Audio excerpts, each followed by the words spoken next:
যে ছেলেটা চায়ের দোকানে এটো কাপ ধুচ্ছে রাস্তার ধারে, তাকে ডাকুন।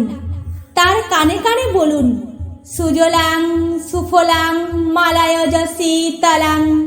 হ্যাঁ, বেশ সুন্দর করে বলুন। যে মেয়েটা চাকরির নাম করে বনগা কিংবা চাকদা থেকে রোজ সকালের ট্রেনে সেজে গুজে শহরে আসছে শরীর বেচে চাল ডাল নুন কিনতে, তাকে ডাকুন।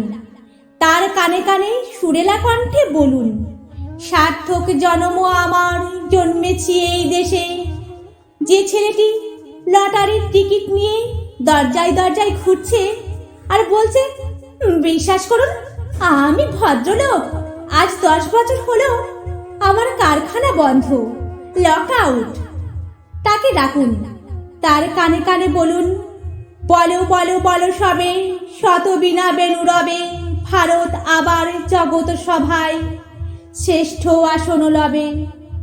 রাতের আকাশ কাঁপিয়ে অঝোর ধারায় বৃষ্টি নামলে যে মা আজও লণ্ঠন হাতে টালির ঘরের দরজায় ঠাঁই দাঁড়িয়ে থাকেন, তার খোকন ফিরে আসবে বলে, যে খোকনকে এমনই এক বর্ষার উন্মত্ত রাতে কালো গাড়ির পুলিশ ডেকে নিয়ে গিয়েছিল আর বরানগরের রাস্তার ভোরে ঘুম ভাঙা কুকুর প্রথম দেখেছিল তার গুলিবিদ্ধ রক্তাক্ত লাশ, সেই মাকে ডাকুন। তার কানে কানে বলুন, হাম বুলবুলে হ্যাসকি এ গুলশিতা হামারা, সারে জাহাঁ সে আচ্ছা হিন্দুস্তিতা হামারা।